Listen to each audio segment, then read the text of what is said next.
శివ సురభితో మాట్లాడి బయటికొచ్చేసరికి సౌందర్య అతని కోసం వెయిట్ చేస్తూ ఉంది. శివ సౌందర్యతో మాట్లాడుతూ ఉంటే జెంటిల్ వచ్చి శివని హేళన చేస్తూ మాట్లాడతాడు. సౌందర్య జెంటిల్ మాటలకు అడ్డుపడుతుంటే జెంటిల్లో అసూయ పెరుగుతుంది. సరే, నేనిచ్చిన ఛాన్స్ని తీసుకోలేదు కదా, సో నీకు సమాధి కట్టే సమయం వచ్చింది అని తన వెనకున్న సెక్యూరిటీ వైపు ఓ లుక్ ఇచ్చాడు జెంటిల్. అతని సెక్యూరిటీ ఒక్క అడుగు కూడా ముందుకు వేయలేదు. తను శివ మీదకి వెళ్ళమని సైగ చేసినా వాళ్ళు కదలకపోవటంతో షాక్ అయిన జెంటిల్ వాళ్ళ వైపు చూశాడు. ఆ సెక్యూరిటీ చూపు తన వైపు లేదు. వాళ్ళు చూస్తున్న వైపు చూసేసరికి అతనికి మైండ్ బ్లాక్ అయింది. సౌందర్య వెనకున్న అసిస్టెంట్స్ వర్మ శర్మ ఇద్దరూ గన్స్ పట్టుకుని ఆ సెక్యూరిటీ వైపే గురిపెట్టారు. వాట్ ఈస్ దిస్ సౌందర్య? ఏం చేస్తున్నావు నువ్వు? ఈ చెత్త ఫెలో కోసం నువ్వు నా మనుషుల్నే గన్స్తో బెదిరిస్తున్నావా అని సీరియస్గా అన్నాడు జెంటిల్. నువ్విప్పుడే నీ మనుషుల్ని తీసుకొని ఇక్కడి నుంచి వెళ్ళకపోతే గన్స్ గురి నీ వైపు తిరుగుతాయి అని సీరియస్ టోన్తో అన్నది సౌందర్య. జెంటిల్ గట్టిగా పళ్ళు కొరుకుతూ తన కోపాన్ని కంట్రోల్ చేస్తున్నాడు. అతని హార్ట్ జెలసీతో మండిపోతుంది. సౌందర్య అంటే తను ఎంతో ఇష్టపడి లైఫ్ లాంగ్ తన వైఫ్గా చేసుకోవాలనుకున్న అమ్మాయి. ఇన్ఫాక్ట్ ఆమె అంటే అతనికి ప్రాణం. అంతలా ఇష్టపడ్డాడు.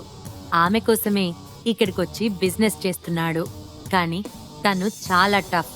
ఇక్కడ ఆమెకి చాలా స్ట్రెంగ్త్ ఉంది. సో ఆమెని ఎదిరించటం కష్టమే. తను ఎంతో ఇష్టపడే లేడీ తనపై తన మనుషులపై గన్స్ గురిపెట్టింది అంటే అతనికి హార్ట్ బ్రేక్ అయినట్లే అనిపిస్తుంది. జెంటిల్కి ఆ క్షణంలో తన సెల్ఫ్ రెస్పెక్ట్, టెంపర్ రెండూ తొక్కిపెట్టినట్లుగా ఫీల్ అయ్యాడు. శివ తనకంటే దేంట్లో బెటర్ పర్సన్ అనేది జెంటిల్కి ఇప్పటికీ అర్థం కావట్లేదు. జెంటిల్కి చాలా కోపం వస్తుంది, కానీ అతనికి సౌందర్య పిచ్చి తెలుసు. ఆమె ఏం చేస్తుందో ఎవ్వరికీ తెలియదు. ఇప్పటికిప్పుడు ఏ ఆలోచన లేకుండా చంపేసినా చంపేస్తుంది. అందుకే వెనకడుగు వేశాడు. ఓకే ఓకే, నేను వెనక్కి వెళ్తున్నాను సౌందర్య. నేను వెళ్తున్నానని నువ్వు హ్యాపీగా ఫీల్ అవ్వకు. ఖచ్చితంగా వీడి అంతు చూస్తాను. Shiva, wait and see. నువ్వింకా ఎన్ని రోజులిలా నిన్ను నువ్వు కాపాడుకుంటావో చూస్తాను. ఒక లేడీ వెనక దాక్కుని బ్రతుకుతున్నా నీ బ్రతుకు ఒక బ్రతికేనా?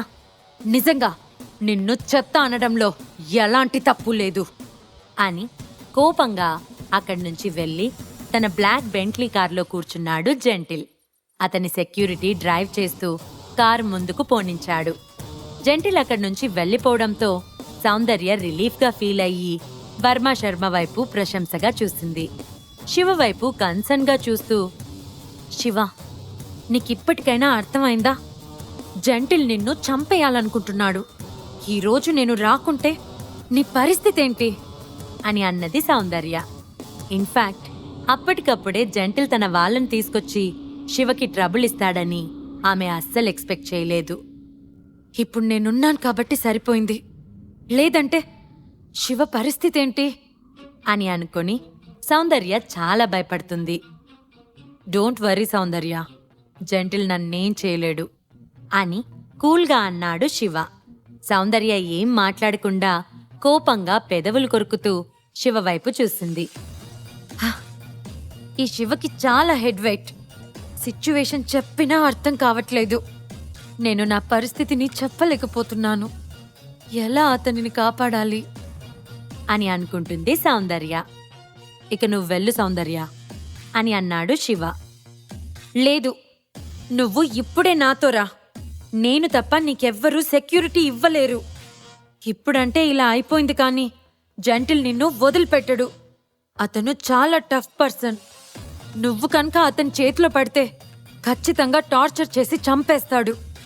నేను నిన్ను ప్రొటెక్ట్ చేయడానికి వర్మ శర్మనే కాక వాళ్ళకి సంబంధించిన పర్సన్స్ని ఏర్పాటు చేస్తాను. వాళ్ళు సురేందర్ మనుషుల కంటే చాలా రెబల్ పర్సన్స్ అని గంభీరంగా అన్నది సౌందర్య. సౌందర్య ఇక్కడ సురేందర్ని తక్కువ చేసి మాట్లాడలేదు. కానీ శివ హెల్ప్ కోసం సురేందర్ దగ్గరికి వెళ్తే సురేందర్ తన సెక్యూరిటీని పంపిస్తాడు. వాళ్ళు లాటిన్ సెక్యూరిటీతో పోరాడే ప్రొఫెషనల్స్ కాదు. ఇన్ఫ్యాక్ట్ లాటిన్ గ్రూప్స్ దగ్గర చాలా పవర్ఫుల్ వెపన్స్ ఉంటాయి. వాళ్ళ ఎబిలిటీ నార్మల్ సెక్యూరిటీ కన్నా చాలా ఎక్కువ. సో శివని ఎలా అయినా ప్రొటెక్ట్ చేయాలని సౌందర్య ప్లాన్. శివ నవ్వుతూ నా అరేంజ్మెంట్స్ నాకున్నాయి. సో ఇక నువ్వు దాని గురించి అస్సలు వరి అవ్వకు. నాకు ఒక ఇంపార్టెంట్ పని ఉంది. సో నేను ఎక్కువసేపు నీతో మాట్లాడలేను అని పక్కనే తన కోసం వెయిట్ చేస్తున్న రోల్స్ రాయస్ ఫ్యాంటమ్ కార్ దగ్గరికి వెళ్ళాడు శివ. సురేందర్ డ్రైవర్ సీట్లో కూర్చొని కార్ స్టార్ట్ చేయబోయాడు. సౌందర్య ఆతృతగా వెళ్తున్న శివ వైపు చూస్తుంది. అతను కారెక్కి వెళ్ళిపోతాడు. తను శివని ఒప్పించలేకపోతున్నానని ఆమెకి టెన్షన్గా ఉంది. అసలేం చెప్పి శివని ఆపాలో సౌందర్యకి అర్థం కావటం లేదు. తను చెప్పాల్సిందంతా చెప్పింది. కానీ సౌందర్య సజెషన్ శివ ఒక్కటి కూడా వినలేదు. అసలు ఈ శివ ఇంత నార్మల్గా ఎలా ఉంటున్నాడు, జెంటిల్ని ఎలా లైట్ తీసుకుంటున్నాడు అని అయోమయంగా అనుకుంది సౌందర్య. ఇన్ఫ్యాక్ట్ సౌందర్యకి చాలా ఇంట్రెస్టింగ్గా ఉంది. జెంటిల్ లాంటి పర్సన్ యొక్క రివెంజ్ని ఫేస్ చేస్తూ కూడా శివ ఇంత కూల్గా ఎలా ఉన్నాడు? తనకున్న భయాందోళన ఏమాత్రం శివలో కనిపించలేదు. అసలు ఇలా ఎలా ఉంటున్నాడు అని అనుకున్న సౌందర్య దీర్ఘంగా నిట్టూర్చి, వర్మ, కొంతమంది సెక్యూరిటీని తీసుకెళ్ళి సురేందర్ మూమెంట్స్పై ఒక కన్నేసి ఉంచండి. అలానే శివ వెంట ఎప్పుడు సెక్యూరిటీగా ఉండండి అని అన్నది. ఓకే మేడం, బట్ ఇది కరెక్టేనా అని సంకోచిస్తూ అన్న వర్మ వైపు సీరియస్గా చూసింది సౌందర్య. Please madam, కోప్పడకండి. నేను చెప్పేది కూడా కొంచెం వినండి. ఈ రాష్ట్రమే సురేందర్ ఇల్లు. సురేందర్ చుట్టూ ఎక్స్పర్ట్స్ అయిన సెక్యూరిటీ ఉంటారు. మేము అతన్ని ఫాలో అయితే అతను ఖచ్చితంగా మమ్మల్ని కనిపెడతాడు. అప్పుడు మా పరిస్థితి ఏంటి మేడం అని అన్నాడు వర్మ. అతనికి చిరాగ్గా అనిపిస్తుంది. ఈ శివలాంటి వ్యక్తి కోసం తమ మేడం ఇలా ఎందుకు బిహేవ్ చేస్తుందో వాళ్లకు అర్థం కావట్లేదు. Surender under world leader. వాళ్ళ వెంట చాలా ప్రొఫెషనల్ కిల్లర్స్ సెక్యూరిటీగా ఉన్నారు. ఒక అండర్ వరల్డ్ కింగ్ని ఫాలో అవ్వడం అంటే వాళ్ళు చూస్తే తనకెంత ట్రబుల్ అవుతుంది అని అతని భయం. అతని మాట విన్న సౌందర్య మొహం చిట్లించి కాసేపు ఆలోచించి, ఓ పని చేయండి, మీరు జెంటిల్ని ఫాలో అవ్వండి. అతను శివపై అటాక్ చేసే సిచ్యువేషన్స్ ఏమైనా వస్తే వెంటనే నాకు ఇన్ఫర్మేషన్ ఇవ్వండి అని అన్నది.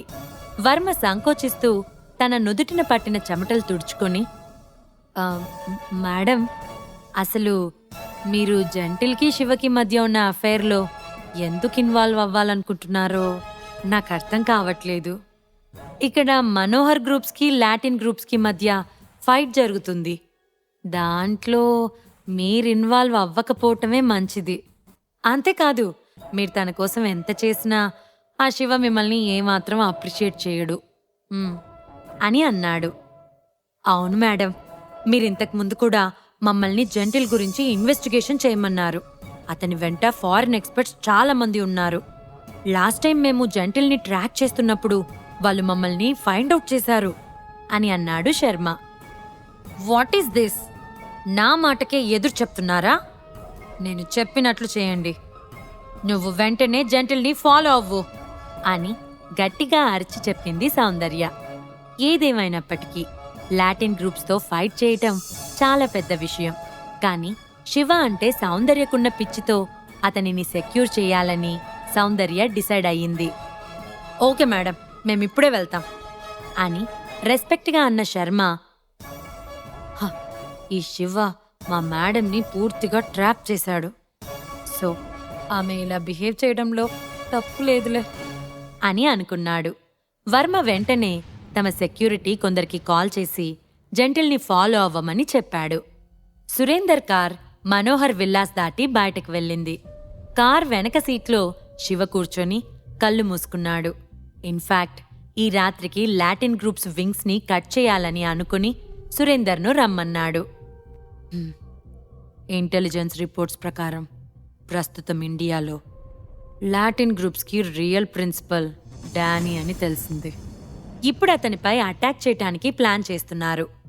ఇప్పుడు వాళ్ళని పడగొట్టాలి అంటే వాళ్ళ వెనకున్న సీక్రెట్ పవర్ ఏంటో తెలుసుకొని దాన్ని డిస్ట్రాయ్ చేయాలి అని అనుకున్న శివ, సురేందర్, ఇంటెలిజెంట్ రిపోర్ట్స్ నిజమో కాదో ఫైండ్ అవుట్ చేయమని చెప్పాను.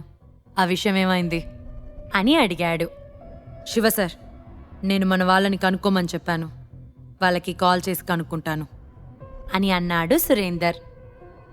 ఓకే, ఆ వివరాలు కనుక్కొని నాకు చెప్పు అని అన్నాడు శివ. Okay sir.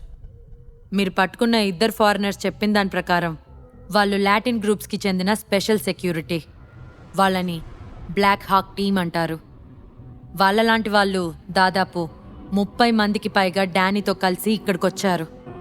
వాళ్ళకి లాటిన్ గ్రూప్స్ ప్రత్యేక కోచింగ్ ఇచ్చింది. ఇన్వెస్టిగేషన్లో కూడా వాళ్ళు ఎక్సలెంట్ ప్రొఫెషనల్ క్వాలిటీ ఉన్న పర్సన్స్. వాళ్ళకి ప్రపంచంలోనే ప్రతి వెపన్ని యూజ్ చేయటం తెలుసు. శివ సార్, నా చేతి కింద చాలా మంది ప్రొఫెషనల్స్ ఉన్నప్పటికీ వాళ్ళని ఎదుర్కోవటం, వాళ్ళని అంతం చేయటం చాలా కష్టం అని అన్నాడు సురేందర్. శివపై అటాక్ చేసిన పర్సన్స్ని శివ పట్టుకొని సురేందర్కి అప్పగించినప్పుడు సురేందర్ ఆ 2ని టార్చర్ చేసి వాళ్ళ నుంచి చాలా విషయాలు కనుక్కున్నాడు. నార్మల్ పర్సన్స్ ఊహకు కూడా అందనంత షార్ప్గా ఉన్నారు బ్లాక్ హాక్ టీమ్. లాటిన్ గ్రూప్స్కి అగైనెస్ట్గా ఎవ్వరు వెళ్ళినా వాళ్ళ ఆనవాళ్లు కూడా లేకుండా చేయటం ఆ సెక్యూరిటీ ప్రత్యేకత. ఇన్ఫాక్ట్ ఆ సెక్యూరిటీకి శిక్షణ ఇచ్చిన వాళ్ళు కూడా వీళ్లల్లోని క్రూరత్వాన్ని చూసి భయపడుతున్నారని తెలుసుకున్న సురేందర్కి కాస్త భయం కలిగింది. శివ సపోర్ట్ లేకపోతే అతను ఎట్టి పరిస్థితుల్లోనూ లాటిన్ గ్రూప్స్తో ఫైట్ చేయడానికి ముందుకు వెళ్లేవాడే కాదు. అంతా విన్న శివ, బ్లాక్ హాక్ టీం మన ఇండియాలో ఉన్నారని నువ్వు ఖచ్చితంగా అనుకుంటున్నావా అని ముఖం చిట్లిస్తూ అన్నాడు. అవును శివ సార్, నేను లూసిఫర్ని స్వయంగా ఇన్వెస్టిగేట్ చేయమని చెప్పాను. అనుమానాస్పదంగా ఉండే ఫారినర్స్ కొందరు లాటిన్ గ్రూప్స్ వెపన్స్ స్టోర్లో ఉంటున్నారని తెలిసింది. ఆ స్టోర్లో అన్ని రకాల వెపన్స్, పేలుడు పదార్థాలు ఉన్నాయి. ఈసారి వాళ్ళు మనపై అటాక్ చేయడానికి చాలా పెద్ద స్నిప్పర్లను ఉపయోగిస్తున్నారు. ఇన్ఫాక్ట్ ఈసారి మనం వాళ్ళతో ఫైట్ చేయాలనుకున్నప్పుడు వాళ్ళు ఖచ్చితంగా మనల్ని షూట్ చేస్తారని నాకు అనిపిస్తుంది అని అన్నాడు సురేందర్. అంతా విన్న శివ మెల్లగా నవ్వుకున్నాడు. జంటిల్లో ఆ మాత్రం గర్వం ఉండటంలో ఆశ్చర్యం లేదు. అతని వెనక ఇంటర్నేషనల్ రూత్లెస్ పర్సన్స్ ఉన్నారు. ఇది లాటిన్ గ్రూప్స్ తమ బిజినెస్ కోసం చేసే వికృత చర్య. వాళ్ళు బ్లాక్ హాక్ని ఇక్కడి వరకు తీసుకురావటం అనేది గ్రేట్ డిజాస్టర్ అని అనుకున్న శివ, ఓకే సురేందర్, ఇప్పుడే మన వాళ్ళకు ఫోన్ చేసి లాటిన్ గ్రూప్స్ న్యూ స్టోర్కి రమ్మను.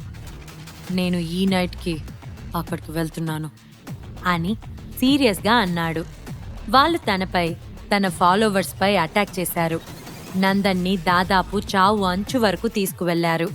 నందన్ ఇప్పటికీ హాస్పిటల్లోనే ఉన్నాడు. సో వాళ్ళని ఇంకా అలా బ్రతకనివ్వటం శివకి ఏమాత్రం ఇష్టం లేదు. అందుకే ఈ రాత్రికి వాళ్ళ మీద రివెంజ్ ప్లాన్ చేస్తున్నాడు. ఇంకా ఆలస్యం చేస్తే పరిస్థితి చేయి దాటిపోతుంది. బ్లాక్ హాక్ టీంని లాటిన్ గ్రూప్స్ వేరే ప్లేస్కి మారిస్తే వాళ్ళ గురించి తెలుసుకోవటం కష్టమవుతుంది. అన్నిటికంటే మెయిన్ థింగ్ ఏంటంటే ప్రస్తుత లాటిన్ గ్రూప్స్ ప్రిన్సిపల్ డానీ జంటిల్ లాంటి స్టూపిడ్ కాదు, చాలా తెలివైనవాడు. అది అతను మనోహర్ గ్రూప్స్ని డీల్ చేసే విధానంలోనే అర్థమవుతుంది. తన రియల్ అపోనెంట్ డానీ అని శివకి క్లియర్ అయింది. ఇన్ఫాక్ట్ జంటిల్ యొక్క బలం కూడా డానీనే అని శివకి తెలుసు. వాట్, ఈ రాత్రికేనా? మీరే స్వయంగా వెళ్తారా అని కాసేపు తడబడుతూ అన్న సురేందర్ గంభీరంగా ఒక చిన్న నవ్వు నవ్వి, ఓకే, నేనిప్పుడే సెక్యూరిటీని ఏర్పాటు చేస్తాను సార్ అని అన్నాడు. శివ తనకి చాలా స్ట్రాంగ్గా కనిపిస్తున్నాడు. ఇన్ఫాక్ట్ సురేందర్కి ఇప్పుడు రిలీఫ్గా ఉంది. శివ తనే డైరెక్ట్గా వాళ్ళపై అటాక్ చేస్తాను అంటుంటే సురేందర్కి శివస్థానం తన హార్ట్లో ఓ మెట్టు పైకి వెళ్ళింది. శివని ఫాలో అవ్వటం తను లక్కీగా ఫీల్ అయ్యాడు సురేందర్. 20 నిమిషాల తర్వాత Surender car Latin groups store దగ్గరికి వెళ్ళింది. అతను స్టైల్గా కార్ దిగి శివ వైపు కార్ డోర్ ఓపెన్ చేశాడు. శివ బ్లాక్ హాక్ టీంని ఏం చేయబోతున్నాడు? శివకి బ్లాక్ హాక్ టీమ్ కి మధ్య ఎలాంటి యుద్ధం జరగబోతోంది? లాటిన్ గ్రూప్స్ యొక్క పవర్ బ్లాక్ టీంలోనే ఉంది. మరి బ్లాక్ హాక్ టీం డెస్ట్రాయ్ అయితే లాటిన్ గ్రూప్స్ పరిస్థితి ఏంటి? సౌందర్య ఎందుకు వాస్తవాన్ని గ్రహించక శివ వెంట పడుతుంది? ఈ ప్రశ్నలకు సమాధానాలు తెలుసుకోవాలంటే నెక్స్ట్ ఎపిసోడ్ వినాల్సిందే. క్రింద ఇచ్చిన లింక్ ని క్లిక్ చేసి పాకెట్ ఎఫ్ఎం యాప్ ని ఇన్స్టాల్ చేసుకోండి. Stay tune to pocket FM.